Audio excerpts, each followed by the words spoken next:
Welcome into the Lucas podcast. Lucas Frankel, Mike Lucas here with you, where there is, in fact, a better place to watch NFL football on a Sunday than Cleveland, Ohio, as Mike Lucas so eloquently said on his Twitter account. Mike, where is that place? First off, I can think of a lot of places. That's already a lie. I said there's no better place to watch football. There's no better place in the world than downtown Cleveland on game day. I don't watch them. I watch in my apartment by myself like a loser because I take notes and I have to do a live post-game show. But the atmosphere surrounding the Browns when they're good downtown, because of the way the city's set up, because of where the stadium's positioned, there's like a 2-mile radius that comes around the city that turns into a complete and utter crap show in the best way possible. Browns fans get drunk off one win. Like they win one game and you think they just won the Super Bowl. Every single week, it makes it fun. I've seen things at tailgates here that I've never seen before, both good and bad. And just walking around town, and maybe it's a little ego inflating because I get recognized all the time now. And those are sports fans. So it's like McNuggets. And yeah, that goes directly to the head. But it's a pretty damn cool place to be before a game, Frank. And compared to other NFL tailgates I've been to, this is definitely the best one. I'm not saying it compares to SEC tailgates, like LSU night game. I'm going to just plead the fifth. But for NFL tailgates, it is the best that I have personally been to. I mean, it's based on what you just sort of described. It sounds like Browns fans have no standards. Like they've won one playoff game in 30 years, Frank. Yeah, but like that. But like winning a regular season game, like, and you're acting like you won the Super Bowl. Like, tone it down. Have some standards. That's just ridiculous. Yeah, you don't know Cleveland fans then, Frank. That's what makes this job so fun, man. We get to literally react like we won the Super Bowl 10 to 12 times a season, or honestly, if we're being honest, like 4 to 6 times in the last 30 years. But I mean, they've been really bad. They've been really I'm just built different. What can I say? Another team that's built different is the Giants. They are an absolute disgrace. Daniel Jones is so bad. The Giants are on a bridge to nowhere with him as quarterback. They signed him to this big extension. He's making the same amount of money as Aaron Judge and not getting nearly the same amount of impact or production. To me, the Giants are on an absolute bridge to nowhere. Daniel Jones is now 1-12 in primetime games. The guy gets freaked out when he sees bright lights. He's like a deer in headlights. That's not true. And that's not true. The Giants, he was sacked 11 times on Monday. Sorry, he was sacked 10 times. The Giants were sacked 11 times on Monday night. We were like, who else got sacked? Apparently, Paris Campbell got sacked in the game. 11 sacks. They can't block me. They can't block you. Daniel Jones is the worst quarterback in the NFL. That's not true. Listen. He's the worst quarterback in the NFL. Hold on. You know me. I don't love Daniel Jones. I wasn't a huge fan of the contract. It's a 2-year deal. They can get out of it after 2 years for $80 million guaranteed. Whatever. It doesn't matter if you had Tom Brady back there. He was under pressure in less than 2, according to ESPN's Next Gen Stats. He was under pressure in less than 2 seconds on 83% of his dropbacks. It doesn't matter who your quarterback is. If your receivers are a bunch of nobodies like the Giants have, Isaiah Hodgins, Wan'Dale Robinson played 6 career games. Jalen Wyatt ran 10 routes yesterday for a total of 30 yards. His average yard per route, Frank, was 0.3 more than yours and mine combined. Offensively, the Giants are lost because they cannot block to save their damn lives. This offensive lineman is an abomination. Without Andrew Thomas at left tackle, they started a guy I never heard of. Evan Neal, the 7th overall pick in last year's draft, has been a freaking catastrophe. He's a turnstile. He is the 3rd lowest PFF blocking grade in the entire NFL. He's allowed 10 pressures, through 4 games now. The dude is a carousel. He's like that guy that waves the red flag for the bull. Hey, little bull, you want to come sack my quarterback? Whoosh! And he jumps out of the way, and it's a direct line. It frankly doesn't matter what Daniel Jones wants to do because he has no time to throw the ball down the field. It is a 10 yards in an offense. They are one-dimensional. They cannot run the ball. They cannot throw the ball deep. And it is essentially we know what you're going to do philosophy from the defense. Let's pin our ears back. Let's get to the quarterback. And I don't know if you saw what Eric Armstead tweeted on the 49ers last night. He said, it's you and I could scheme up a game plan defensively to stop this. You're not scared of any receivers. You're not scared of any backs till Saquon comes back.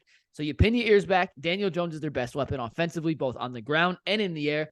And you're putting him in a no-win, impossible situation to succeed. He has not been great. I am not defending Daniel Jones. He has not been good. That interception in the red zone yesterday was putrid. The way Brian Daboll reacted was warranted.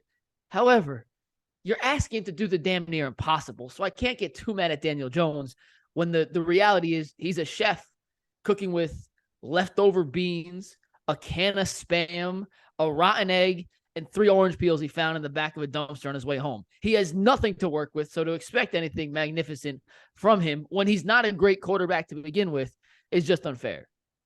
All right, all that is fair. I just think the ceiling for the Giants, if everything goes right for them, if they have a great offensive line, if they have unbelievable playmakers at the running back and wide receiver position, is third place in the NFC East.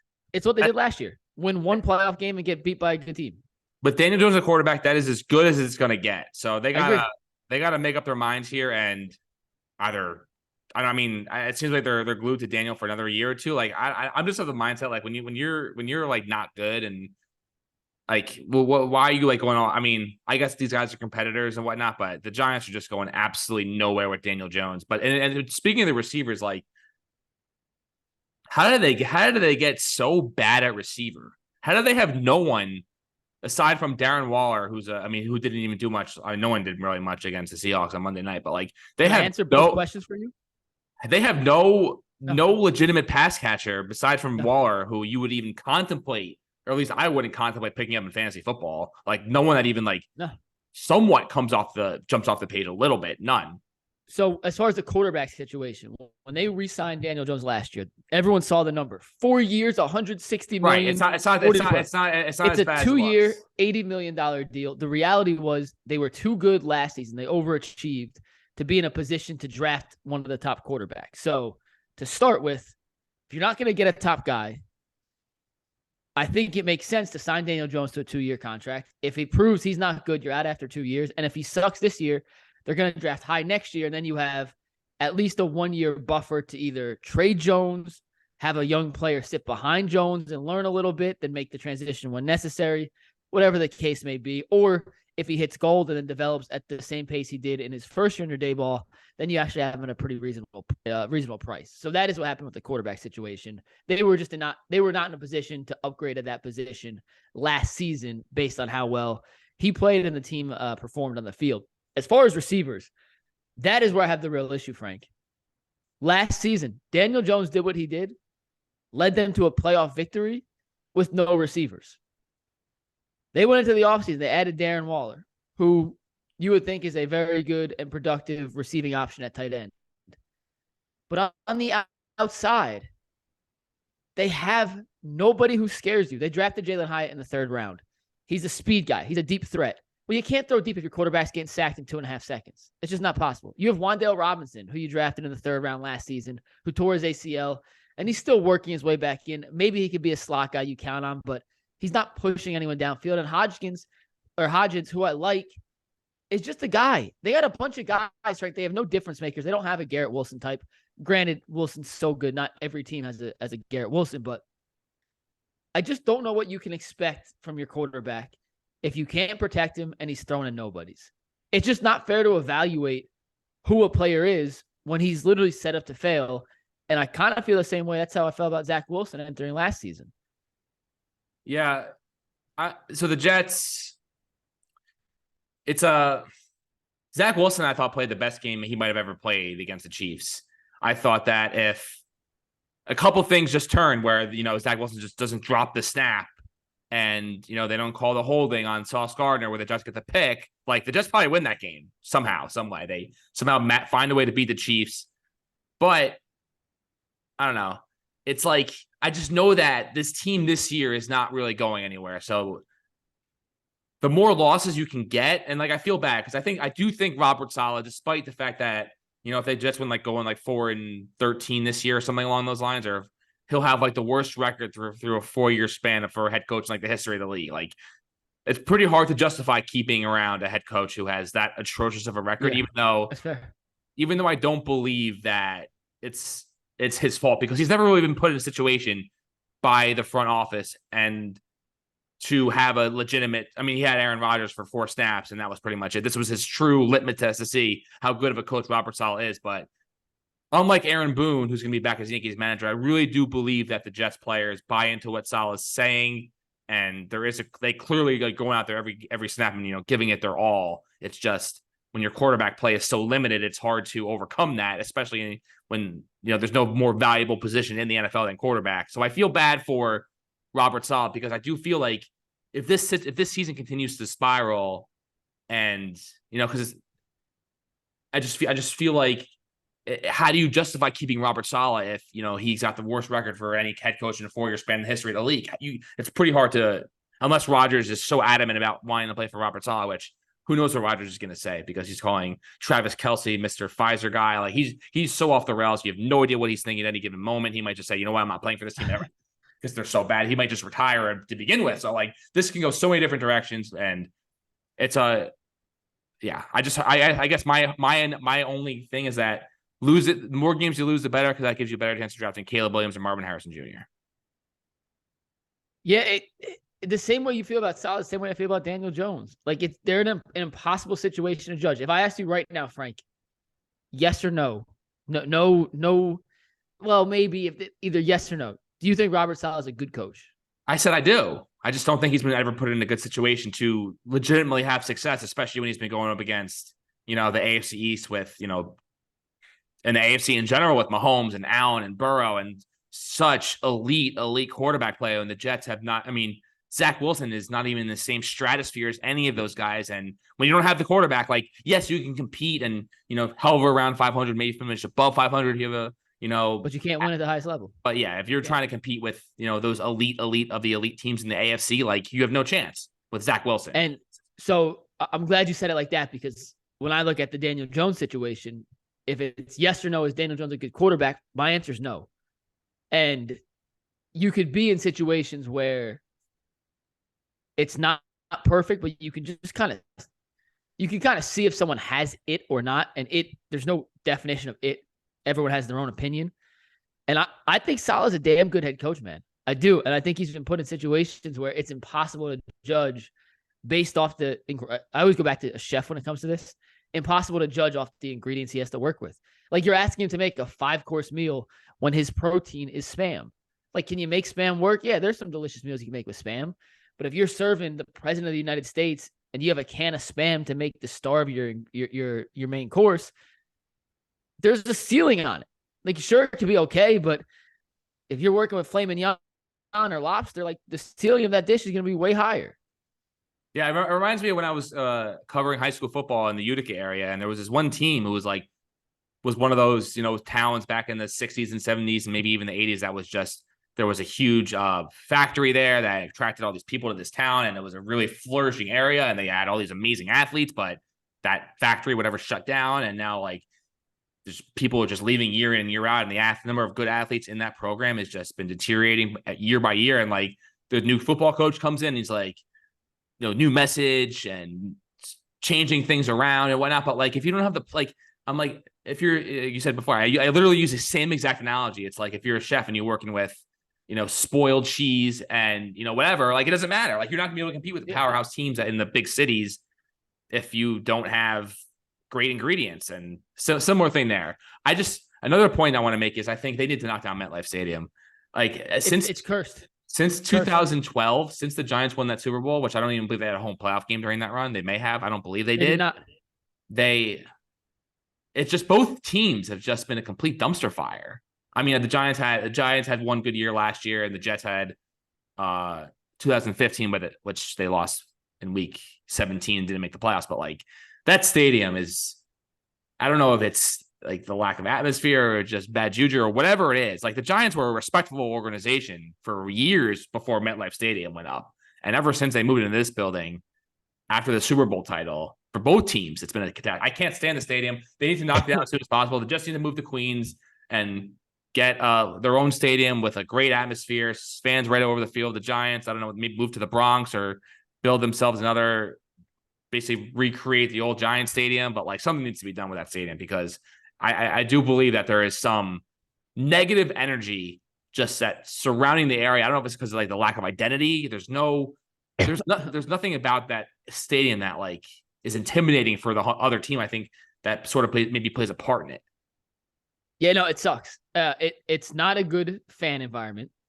Everyone complains about the turf there. There's been more season injuries at MetLife Stadium than I believe any other stadium since it's opened, and you go back to search MetLife Turf, you'll find a handful of articles of guys blaming the MetLife Turf for causing them injuries, including Aaron Rodgers.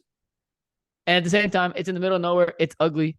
And I'm not quite sure. I mean, middle of nowhere is a little extreme. It's like 15 minutes from, or it's like 10 minutes. It's a 10-minute drive from the Lincoln Tunnel. Like, don't act like it's. But I mean, like, it's the New York Giants and New York Jets playing New Jersey. Like, it's in the middle of nowhere compared you and I are both from New Jersey. We don't have to argue what the middle of nowhere. But the reality is, I don't think there's one person in the world who is like, I love MetLife Stadium. I've never heard it. Like, look at all the brand new stadiums that have come up. When was MetLife? 2013 was the first year? 2010 was the first year. 2012? So it's been 13 years. Yes, that's what I said. 2010, 13 years since it opened up. Think of all the brand new, beautiful state-of-the-art stadiums that have opened since then.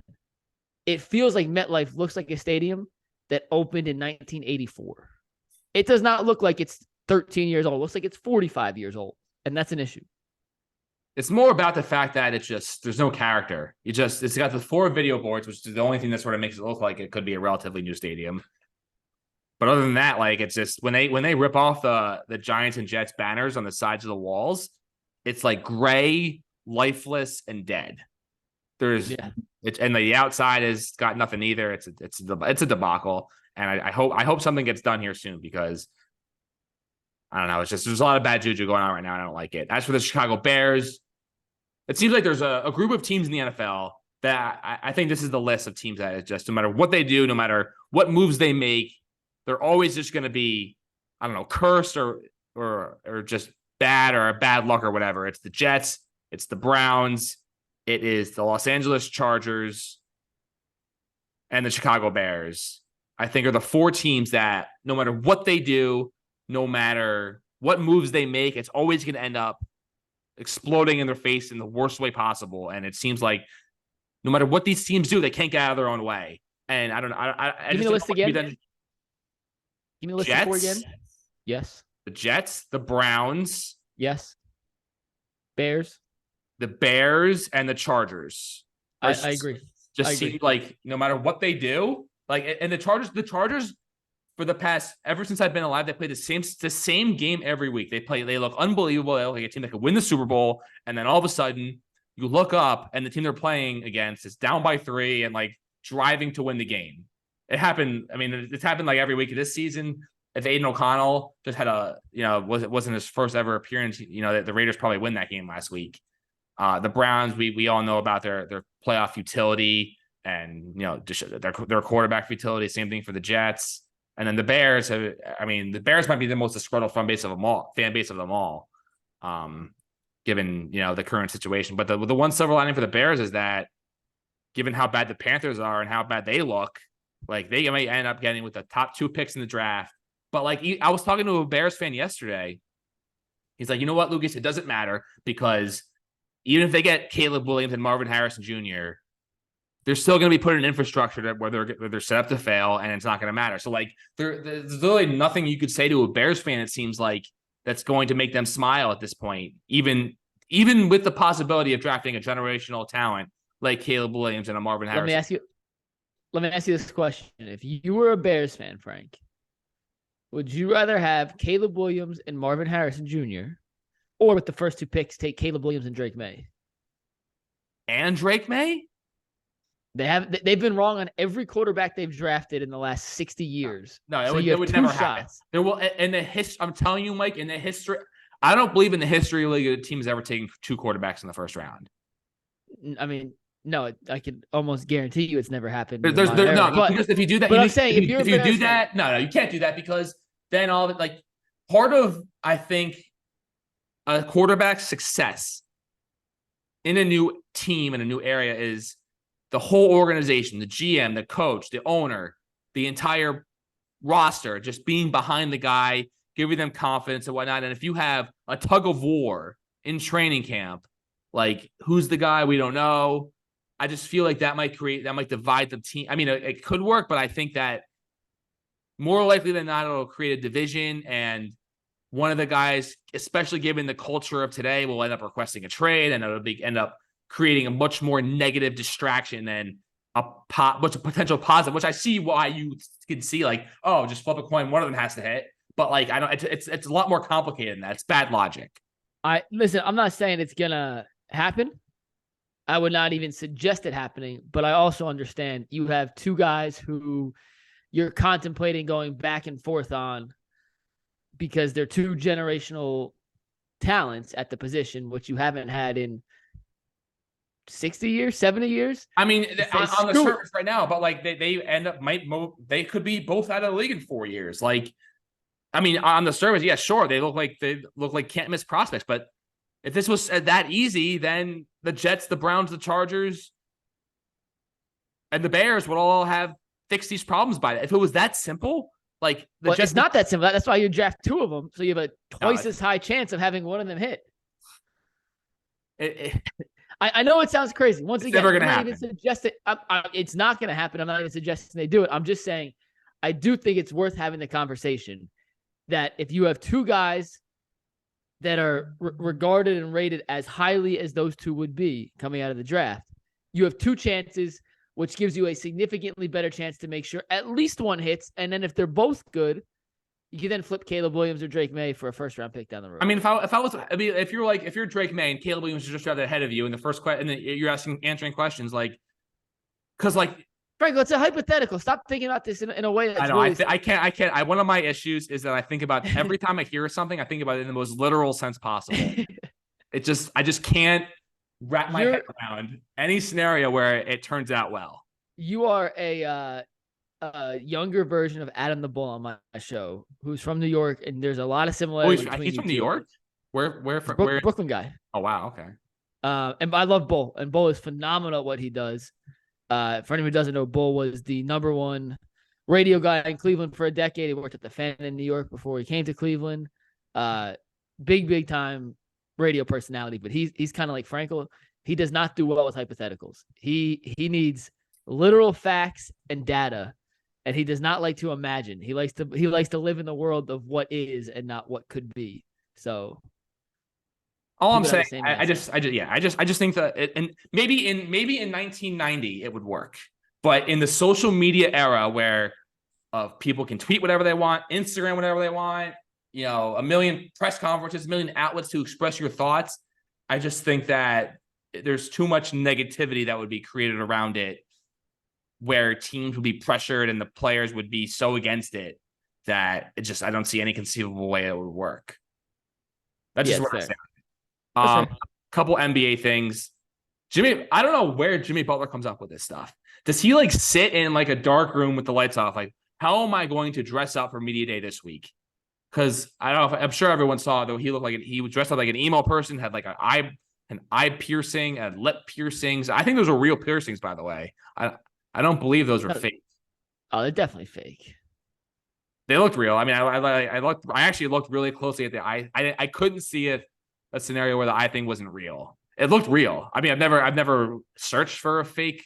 Frankly, they can make people look young. They can make people look old. They can make people look like different people. I mean, they had Eli Manning throwing passes as Chad Powers, and they had college kids. Well, you don't think they could glue on 2 studs of an earring to make it look like it's real? Maybe they did. It's definitely like, fake. His hair's real though. The hair's real. Oh yeah, I know. They did his hair. How does Jimmy Butler like look at the team with a straight face and say, "This is what I'm," or like, unless they're all just like, "All right, Jimmy, you're like." He doesn't. Did you see Bam Adebayo laughing at him? I didn't see that. This is the third year in a row Jimmy Butler's dressed up in some ridiculous fashion for media day. It's become a bit of his. Last year he did the super long dreadlocks down to his ankles, Frank, if you remember that. I remember the dreadlocks. Yeah, let me send you the clip of Bam Adebayo laughing at I see it now. They're posing and he's just like laughing, and him and Tommy both just like laugh. It's a giant joke. And you know what? Kudos for Jimmy Butler. We were at Media Day yesterday. Shout out to the Cavs for giving us our own booth, and we did a live show for Media Day yesterday. We got to talk to almost every player on the team, including the general manager and the head coach. Shout out Jacob for hooking us up with Kobe. That was clutch. But the reality is, Frank, like Media Day it means nothing. They got asked the same questions 38,000 times. They answer it. Jimmy Butler's just trying to have some fun. No one's more of a competitor when it matters most than Jimmy Butler. And if this is the way that he likes to have a little fun with the guys before the season starts, then I'm all for it. Because that dude's a warrior when it counts. And there's very few players, I think, in the league you'd rather have over Jimmy Butler in a must-win situation. So if he wants to mess around at media day and dress up, wear wigs, put fake makeup on, or whatever the case may be, man, so be it. Let him live his life. All I'm saying was I was just curious to see how he comes up with this stuff. Like I'm just curious what the thought process is. That's my only thing about it. That's fair. That's fair. So the James Harden situation, apparently he's going to report to camp. But I listened to Daryl Morey's press conference on Monday, and he was like just ripping apart James Harden. So I just don't know.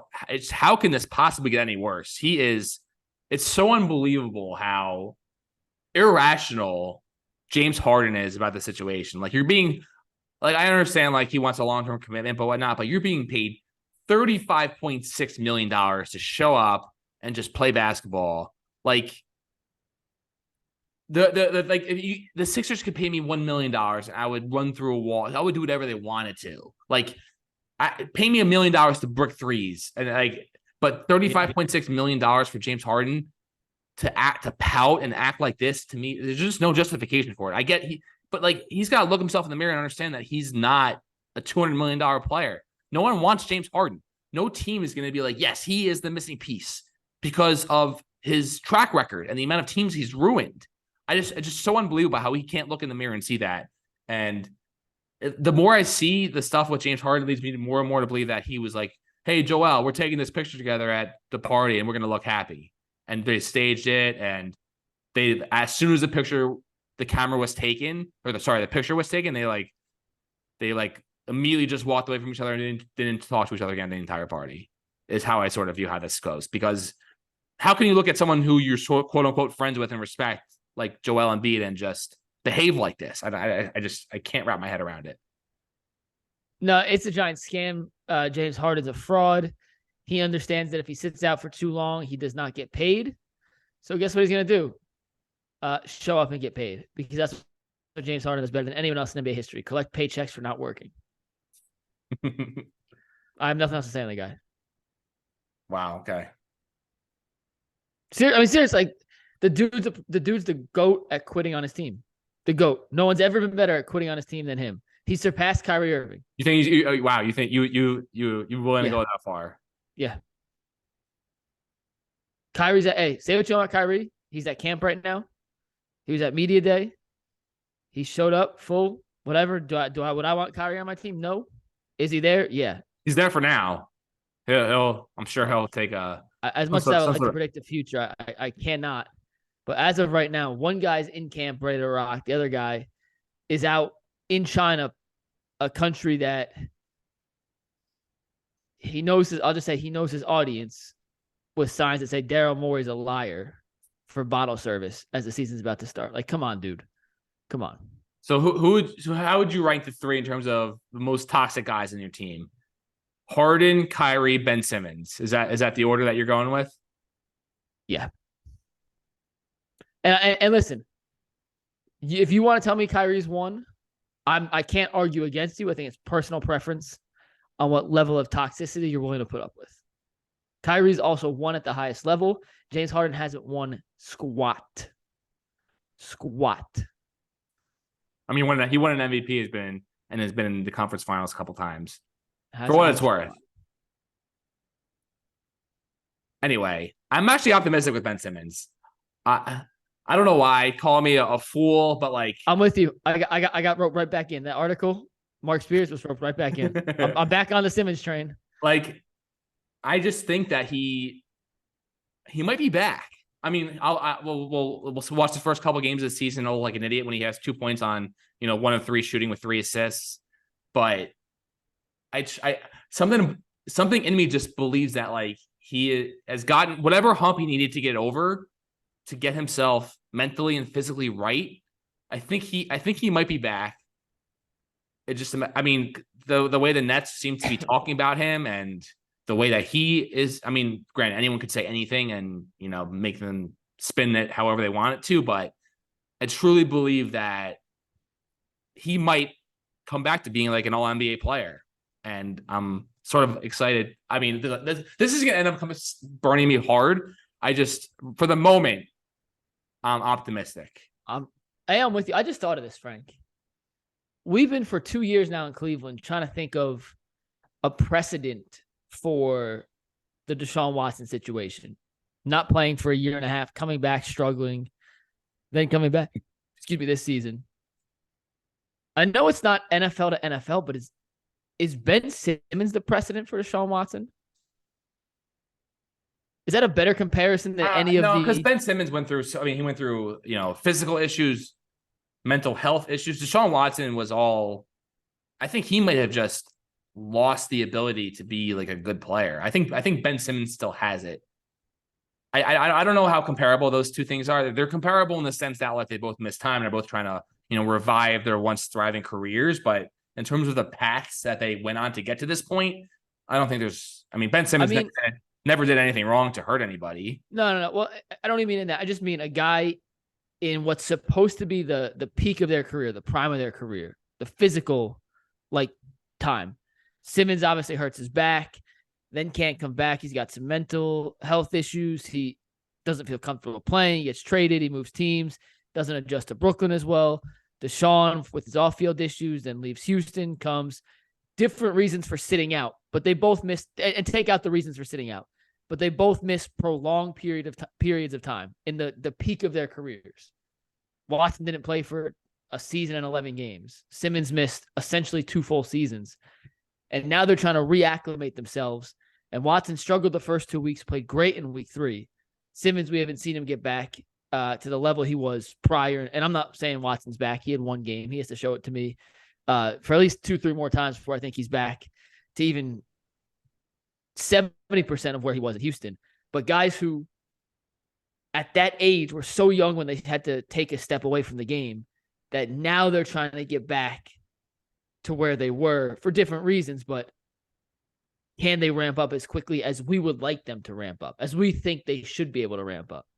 Yeah, I'm way off. Maybe I'm way off. I just, as you said that, I was thinking of it. And it's similar in the sense that like these guys were both, once upon a time elite athletes who theoretically there's no reason why they shouldn't be able to get back to that level, but for whatever reason, whether it's confidence, just utter loss of ability, haven't been able to get to that point. So they're similar in the sense of the fact that they were both once great and have not been unable to get back to that level. One other thing I wanted to hit on real quick was there was a video of Dwayne Wade, I'm sure you saw it, hitting a hole-in-one at Pebble Beach, or allegedly a hole-in-one because he hit the ball we couldn't see it going. All we saw was a celebration. And I just feel like anyone could just hit a ball and stage a celebration and act like you did it.